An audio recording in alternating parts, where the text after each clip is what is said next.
Welcome to the tutorial for relations and functions. There are relationships between objects. We see that in our everyday life. We can see relationships between sets of objects. An example of a set of objects is apple type. So I have a set of objects, which is apple type. I'm going to call that set X. And then I'm going to compare it to the set of objects skin color. So I'm going to call that set Y. So what is the relationship between the objects in my set X? Macintosh, Gala, Granny Smith, Golden Delicious, and my objects in set Y, which are red, green, and yellow. Those are the skin color types. Well, I know that Macintosh apples have a red skin color. Gala apples also have a red skin color. Granny Smith have a green skin color, and Golden Delicious have a yellow skin color.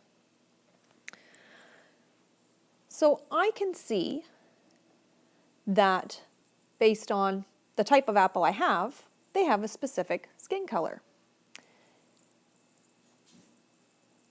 My apple type category is my set for my X objects, and the skin color is my set for the Y objects. But what is the red, green, and yellow of my Y objects? What are those things called? Individually, these are my elements in the set. So that means Macintosh, Gala, Granny Smith, and Golden Delicious, all of those are the elements of set X. Will the same thing apply to another little chart that I have here, which is the shape of different 3D objects and the number of faces that they have? Well, let's look at it. I have one set here, which is shape.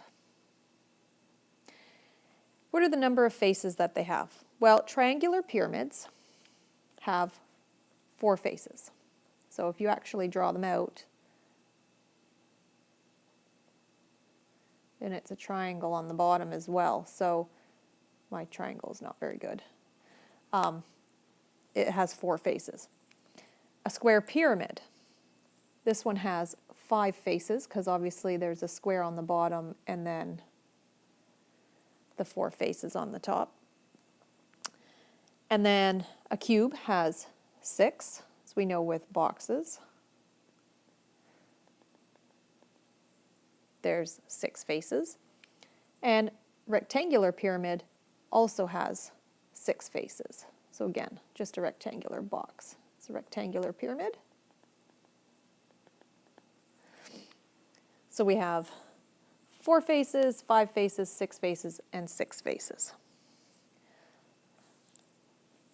What does that mean? Well, I'm looking at my sets.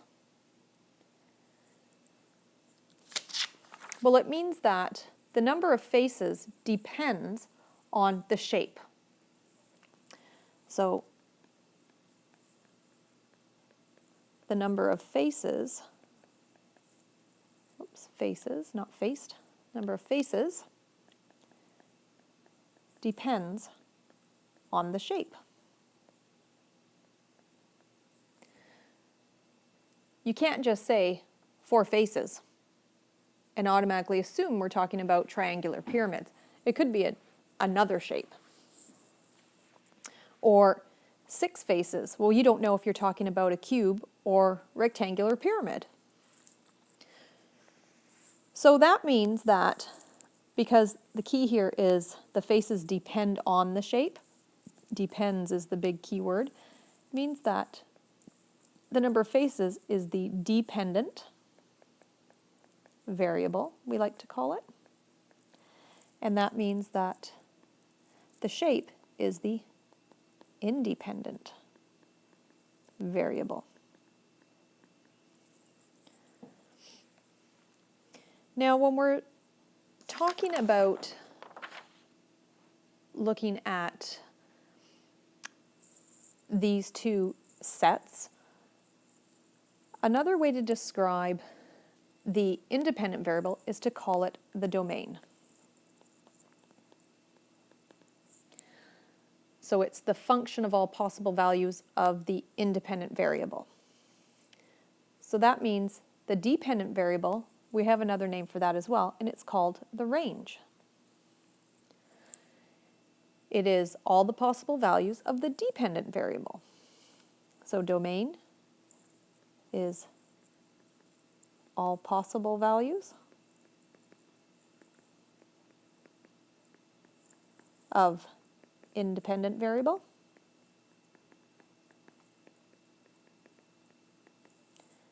And the range is all possible values of dependent variable.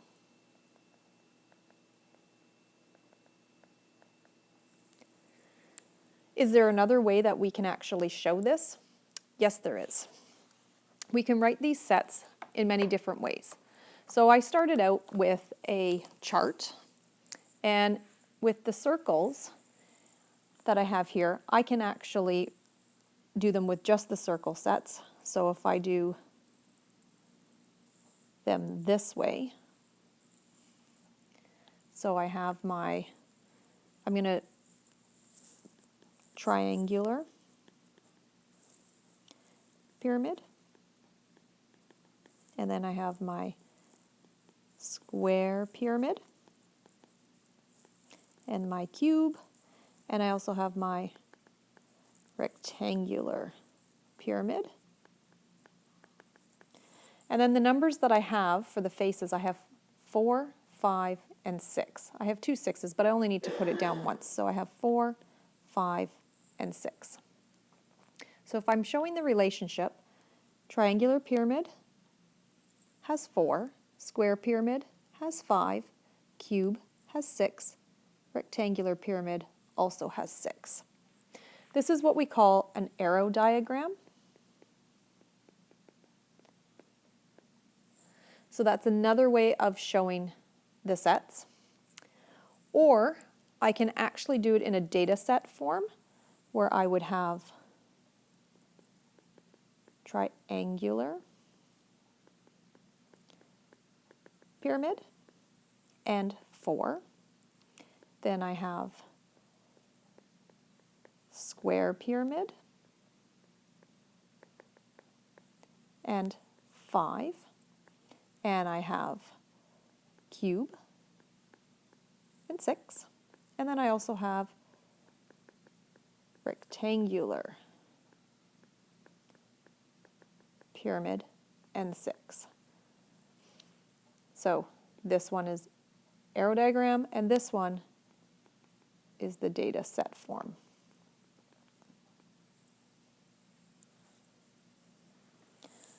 Why is this important? Well, this is where we come to recognizing what do we call a function and what do we not call a function. So what is a function? A function, it's a special type of relation. So when we're looking at it, it has a 1-to-1 mapping or many-to-1 mapping. So if we come back to our shapes, I can see that it's a 1-to-1 mapping because triangular pyramid only maps to 4, square pyramid only maps to 5, cube only maps to 6, and rectangular pyramid only maps to 6. So each one in my set X, or my domain, only maps to one element in the range. So element of domain maps to one element of my range.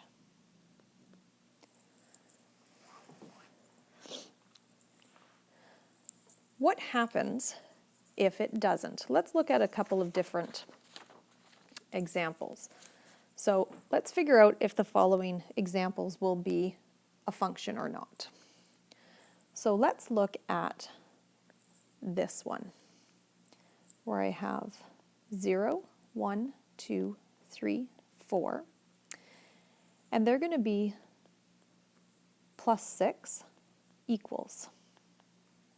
So what happens to those, and what numbers do they become? So what element would they map to? Well, if I put 0 plus 6, what does it equal? It equals 6. So there's my map. 0 maps to 6. What happens with 1? So I'm going to do the same thing. 1 plus 6, it maps to 7. 2 plus 6 maps to 8. 3 plus 6 maps to 9. 4 plus 6 maps to 10. So again, 1 maps to 7, 2 maps to 8, 3 maps to 9, 4 maps to 10. That is a 1-to-1 mapping.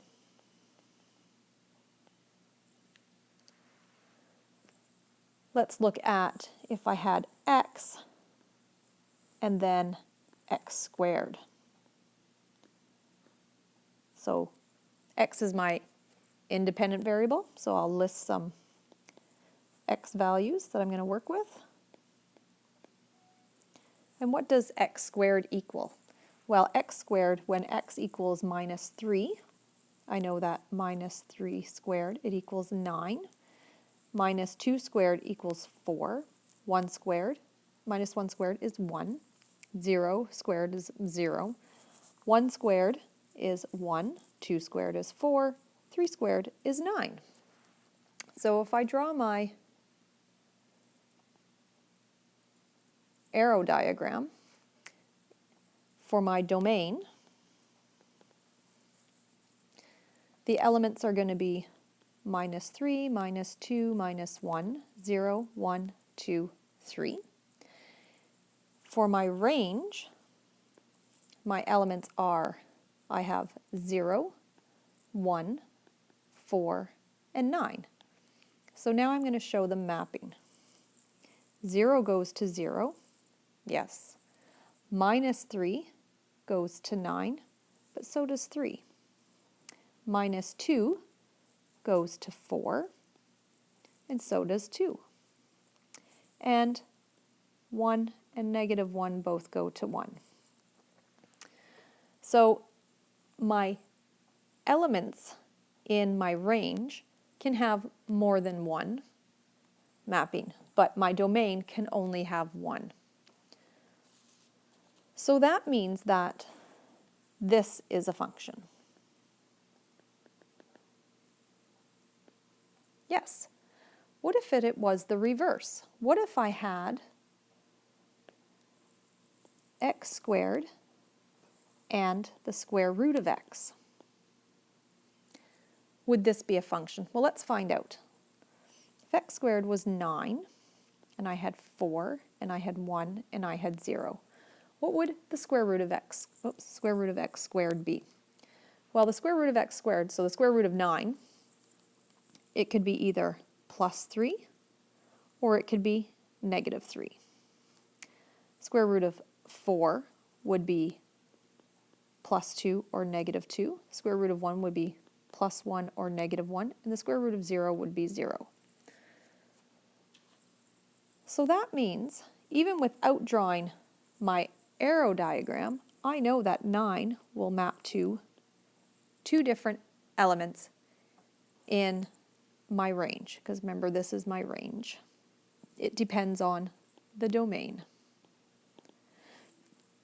4 maps to two different elements, 1 maps to two different elements, and 0 maps to 1. Because 9 maps to more than 1 automatically, therefore this is not a function. You might be thinking, Miss Carla, that's great. I can see this in these with all these arrows and using a chart form like this one here, or the arrow diagram up here. What happens if I'm looking at a graph? Well, let's have a look. I'm going to present a few graphs here. So I'm just going to draw them out. I'm going to draw a parabola. Next one I'm going to draw is a circle. Next one I'm going to draw is a cubic equation. I'm going to draw a line. And I'm going to draw a translated parabola. So obviously this line, it equals x squared.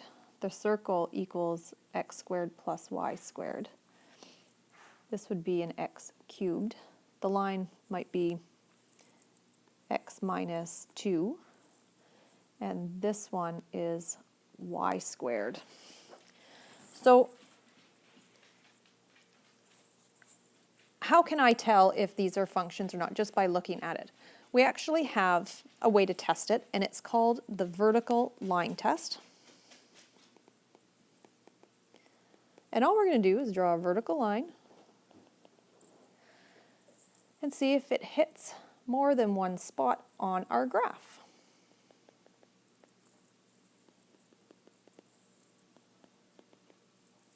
So, my purple on this first graph of x squared hits it here. So it only hits at one spot. It touches once. My circle, it hits here and here, so it touches 2 times. My x cubed graph, it touches once. My line, it touches once. And my y squared, it touches twice. For the graph to be a function, the vertical line test can only cross the graph at one point. So if the vertical line touches the graph at only one point, it equals a function. Your graph equals a function. If it's more, so if touches more than once, it equals not a function.